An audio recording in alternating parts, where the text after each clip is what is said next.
Hello neat students ಎಲ್ಲರಿಗೂ ನಮಸ್ಕಾರ. ಇವತ್ತಿನ ಒಂದು ವಿಡಿಯೋದಲ್ಲಿ ನಿಮ್ಮಲ್ಲಿ ತುಂಬ ಜನ ನೀಟ್ನ ಒಂದು ಅಪ್ಡೇಟ್ಗೋಸ್ಕರ ವೇಟ್ ಮಾಡ್ತಿದ್ದೀರಾ ಅಂತ ಹೇಳಿ ನನಗೆ ಗೊತ್ತು. ಅಪ್ಡೇಟ್ ಕೊಡಿ ಅಂತ ಕೇಳ್ತಿದ್ರಿ.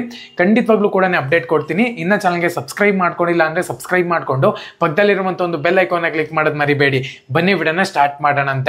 ನಿಮ್ಮೆಲ್ಲರಿಗೂ ಗೊತ್ತಿದೆ, ನಿನ್ನೆ KCET ಒಂದು ವೆರಿಫಿಕೇಶನ್ ಸ್ಲಿಪ್ ಅನ್ನುವಂಥದ್ದು ಅನೌನ್ಸ್ಮೆಂಟ್ ಮಾಡಿದ್ದಾರೆ ಅಂತ ಹೇಳಿ. KCET ಸ್ಟೂಡೆಂಟ್ಸ್ ಆಗಿದ್ದೀರಾ ಅಂದರೆ ವೆರಿಫಿಕೇಶನ್ ಸ್ಲಿಪ್ನ ನೀವು ಡೌನ್ಲೋಡ್ ಮಾಡ್ಕೋಬಹುದು. ಯಾವ ರೀತಿ ಡೌನ್ಲೋಡ್ ಮಾಡೋದು ಅಂತ ಹೇಳ್ಬಿಟ್ಟು ವಿಡಿಯೋನಲ್ಲಿ ಅವಾಗಲೇ ಅಪ್ಲೋಡ್ ಮಾಡಿ ತಿಳಿಸಿದ್ದೀನಿ. ಒಂದ್ಸಲಿ ಚಾನಲ್ನ ಚೆಕ್ ಮಾಡ್ಕೊಳ್ಳಿ. ಸೊ ಎರಡನೇದಾಗಿ, ಇವಾಗ ನೀಟ್ ಸ್ಟೂಡೆಂಟ್ಸ್ ಕೇಳ್ತಿರುವಂಥದ್ದು ಏನಪ್ಪಾ ಅಂದರೆ ಆಪ್ಷನ್ ಎಂಟ್ರಿ ಯಾವಾಗ ಸ್ಟಾರ್ಟ್ ಆಗುತ್ತೆ. ಇವಾಗ KCET ಒಂದು ವೆರಿಫಿಕೇಶನ್ ಸ್ಲಿಪ್ ಅನೌನ್ಸ್ಮೆಂಟ್ ಆದಮೇಲೆ ನಮ್ಮ ಒಂದು ಆಪ್ಷನ್ ಎಂಟ್ರಿ ಬಿಡುಗಡೆ ಮಾಡ್ತಾರೆ ಅಂತ ಹೇಳಿದ್ರೆ ಯಾವಾಗ ಆಪ್ಷನ್ ಎಂಟ್ರಿ ಬಿಡುಗಡೆ ಮಾಡ್ಬೋದು. ಖಂಡಿತವಾಗ್ಲೂ ಕೂಡ ಇವಾಗ ವೆರಿಫಿಕೇಶನ್ ಸ್ಲಿಪ್ನಲ್ಲಿ ಕೆಲವೊಂದು ಎರರ್ಸ್ಗಳಿದಾವೆ. ಆ ಒಂದು ಎರರ್ಸ್ನ KAನವರು ಅಪ್ಡೇಟ್ ಮಾಡ್ತೀವಿ ಅಂತ ಹೇಳಿದ್ದಾರೆ.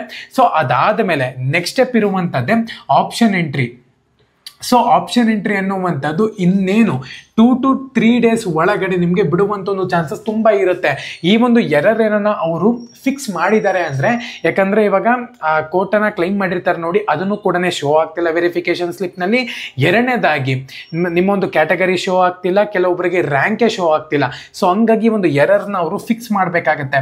ಸೊ ಇದನ್ನೇನ ಫಿಕ್ಸ್ ಮಾಡಿದ್ರು ಅಂದರೆ ನೆಕ್ಸ್ಟ್ ಸ್ಟೆಪ್ ಇರುವಂಥದ್ದೇ ನಿಮ್ಮದು ಆಪ್ಷನ್ ಎಂಟ್ರಿ. KCET ಮತ್ತು ನೀಟ್ ಇಬ್ಬರನ್ನು ಕೂಡ ಮಾಡಬೇಕಾಗತ್ತೆ.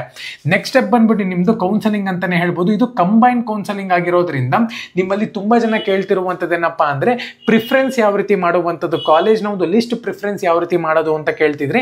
ಅವಾಗಲೇ ಅದ್ರ ಬಗ್ಗೆ ವಿಡಿಯೋ ಮಾಡಿ ತಿಳಿಸಿದ್ದೀನಿ. ಅವನು ನನ್ನ ಒಂದು ಚಾನಲ್ ನೀವು ಚೆಕ್ ಮಾಡ್ಕೋಬಹುದು. ಸೊ ಇವಾಗ ಕೌನ್ಸಲಿಂಗ್ ಪ್ರೋಸೆಸ್ ಯಾವ ರೀತಿ, ಫಸ್ಟ್ ನೀವು ಹೇಳಿದ್ರಿ ಈ ಮಂತ್ ಒಳಗಡೆ ಬರುತ್ತೆ ಅಂತ ಹೇಳಿ. ಏನಕ್ಕಪ್ಪ ಅಂದರೆ ವೆರಿಫಿಕೇಶನ್ ಸ್ಲಿಪ್ ಆಲ್ಮೋಸ್ಟ್ ಇನ್ನೊಂದು 6 days ಇದೆ ಅಷ್ಟೇ, 5 to 6 days ಇದೆ ಈ ಒಂದು weak ಮುಗಿಯೋಕ್ಕೆ.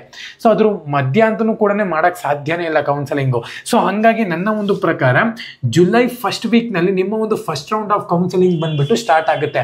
Once first round of counselling ಆಯಿತು ಅಂದರೆ ನೆಕ್ಸ್ಟ್ 4th ರೌಂಡ್ ತನಕನೂ ಕೂಡ ನಿಮ್ಮ ಒಂದು ಕೌನ್ಸಲಿಂಗ್ ಕಂಟಿನ್ಯೂ ಆಗುತ್ತೆ. 3 months ತನಕನೂ ಕೂಡ ನಡೆಯುತ್ತೆ.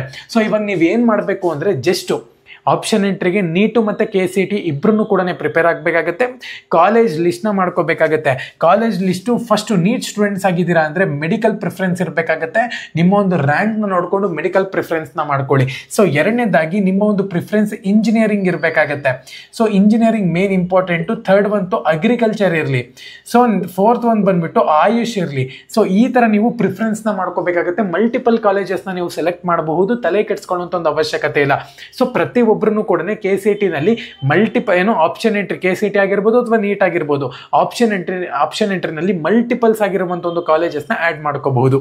ಸೊ ಈ ಒಂದು ಡೌಟ್ ನಿಮಗೆ ಕ್ಲಿಯರ್ ಆಯಿತು ಅಂತ ಅನ್ಕೊಂತೀನಿ. ಇನ್ನು ಚಾನಲ್ಗೆ ಸಬ್ಸ್ಕ್ರೈಬ್ ಮಾಡ್ಕೊಂಡಿಲ್ಲ ಅಂದರೆ ಸಬ್ಸ್ಕ್ರೈಬ್ ಮಾಡಿಕೊಂಡು ಪಕ್ಕದಲ್ಲಿರುವಂಥ ಒಂದು ಬೆಲ್ ಐಕಾನ್ನ ಕ್ಲಿಕ್ ಮಾಡೋದು ಮರಿಬೇಡಿ.